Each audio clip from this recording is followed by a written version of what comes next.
Hello and welcome to this week's Quick Guide, and this week we're going to be looking at 4 iPhone apps for sight impaired users.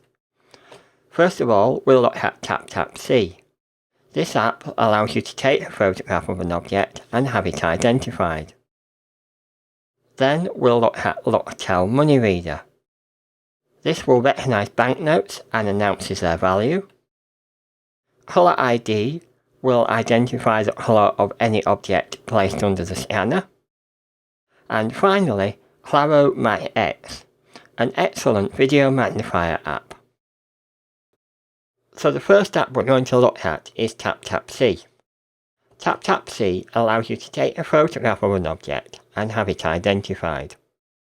The way the app works is that you take a photograph of an object using the camera on your smartphone. This is then uploaded to the internet, where it is identified either by a computer or by a human being. The identification is then sent back to your smartphone and is read out to you. Because the image could be seen by a human being, the manufacturers of TapTapSee recommend that you don't use the app to photograph anything containing confidential information, such as your name, address, bank details or credit card information. TapTapSee used to be a free service, but now they've had to introduce a subscription fee. But you do receive 20 free picture credits, which will allow you to evaluate whether the app is useful to you. After you've used those free credits, you can then choose from 2 plans. You can either pay £5.49 for 100 images with no time limit, or £6.99 for 1 month of unlimited pictures. The prices are correct as of the 15th of December 2013. For more information, please visit their website at www.taptapseeapp.com. So, to launch TapTapSee, first of all I have to make sure that VoiceOver is on, as it isn't a self-voicing app. So the first thing I need to do is just double tap on the TapTapSee icon. TapTapSee. TapTapSee. Repeat. Button.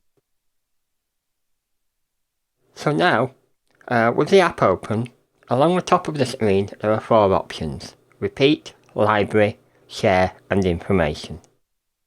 The Repeat button will announce the name of the last picture recognised. The Library button allows you to use a photograph from your camera roll. The Share button lets you share the image and its description via Twitter, email or Facebook. And the Information button will give you access to information about the app and various configuration options. To recognise an object, first of all I place the object under the camera, and then I can tap in the middle of the screen. Take picture. Button.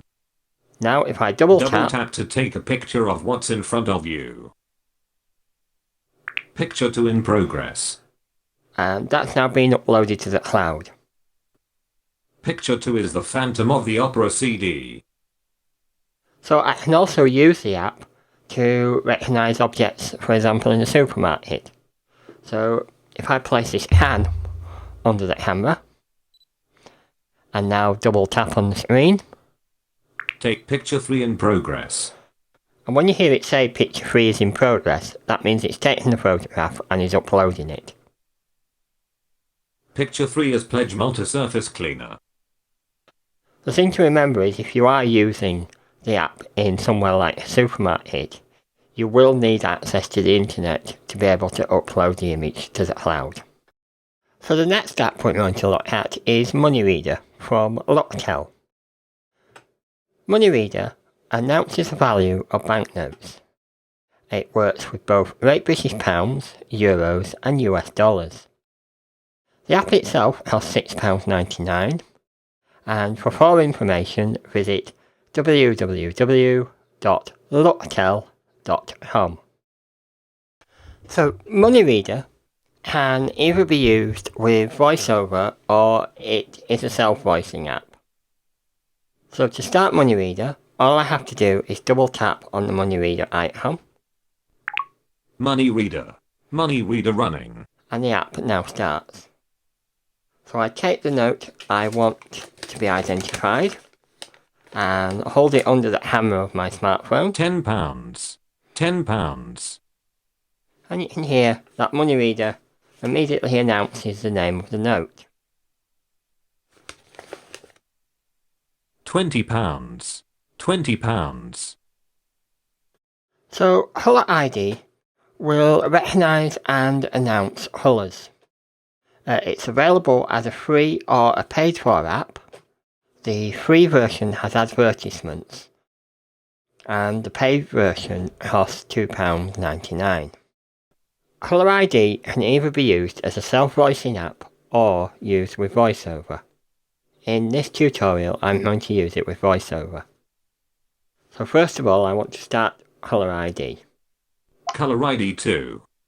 So I just double tap. Double tap to open. Color ID 2. Button. Greyish yellowish brown. And Huller ID will immediately announce the first Huller that it sees. In this case, the Huller of my desk. At the top of the screen is the name of the currently recognised Huller.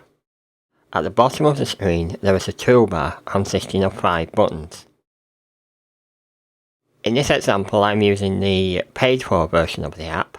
If I was using the free version, beneath the toolbar would be an advertisement. So starting from left to right, the buttons on the toolbar are the camera selector. This allows you to choose between the front facing camera or the rear facing camera on your smartphone. The next button is the loop active button. This allows you to switch between having Huller ID automatically announce a new Huller every time it detects a new Huller, or just have it set manually. There is then the camera button. This allows you to save the currently selected image to your camera roll. There is then a flash button. This allows you to switch the flash on and off. And finally, there is the settings button. And this allows you to access various settings or access information about the app. To have Huller ID recognise the colour of an object, all I have to do is place it underneath my smartphone's camera and the app will automatically tell me the colour. Strong blue. As I move around the object, it will also tell me if any part of the colour changes. Blackish red. Depending on the lighting conditions, you may need to switch the flash on or off to get the best results. So our final application is Claro MagX from Clarosoft software. And this app is really probably as near as you can get to a handheld video magnifier as is possible on an iPhone. The app is free and it provides you with up to 16 times magnification. There's a choice of high contrast colour modes such as yellow on black, purple on black, cyan on black, red on black, green on black, blue and white on black, or vice versa, i.e. black on white. There's also a freeze frame mode, and this allows you to freeze the image on screen and then lift the magnifier up to your eye for easier seeing. You can also save the magnified images to your camera roll for later viewing. And for more information, visit www.claroapps.com. So to load MagX, all I have to do is just double tap on the MagX icon. Max. And you can see now that MagX is already magnifying the text on screen. And at the moment it's just using a low contrast white text on a black background. So there's a number of options I can do. At the moment I'm at 8 times magnification, and this app will actually go up to 16 times magnification. So to do this, I can just tap on the zoom button, Zoom. and if I keep pressing, it will gradually increase. Zoom. Zoom. Zoom. Zoom. Now if I want to make that height contrast, what I can do is I can press the button at the bottom of the screen Filter. Button. and double tap. Filter. Filter. And that will switch it onto height contrast mode. So this is probably what you're more used to seeing on a traditional video magnifier. So as I move, as you can see, the text is at a higher contrast. Now, unfortunately, the camera's not quite as stable as it would be on a hardware video magnifier. So it is a little bit harder to keep it steady and keep the image steady.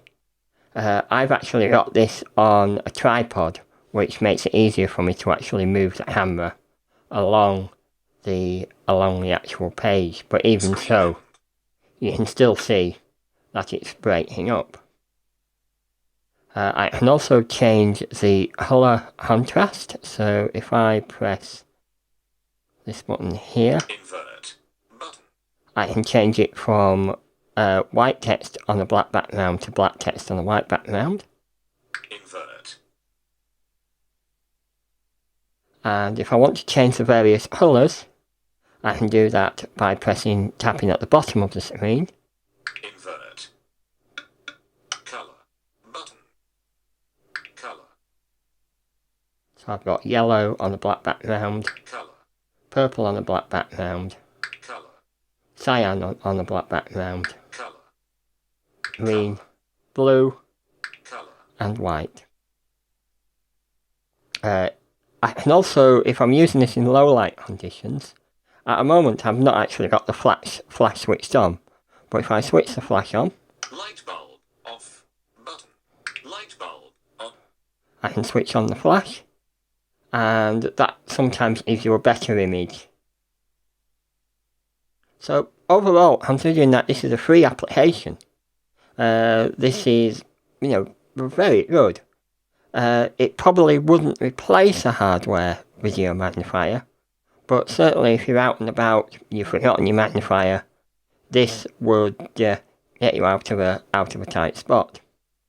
It's also worth using it and seeing, how well you can cope with a handheld magnifier before you decide whether you actually spend up to £400 on a hardware handheld magnifier. So this is a very good little app and will probably be very useful for a lot of people.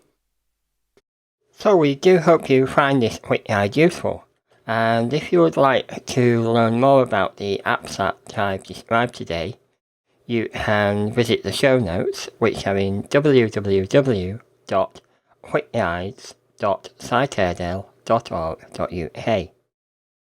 If you'd like to learn more about Siteirdale, then please visit our website at www.siteirdale.org.uk, or you can like us on Facebook at www.facebook.com/Siteirdale, or watch us on YouTube.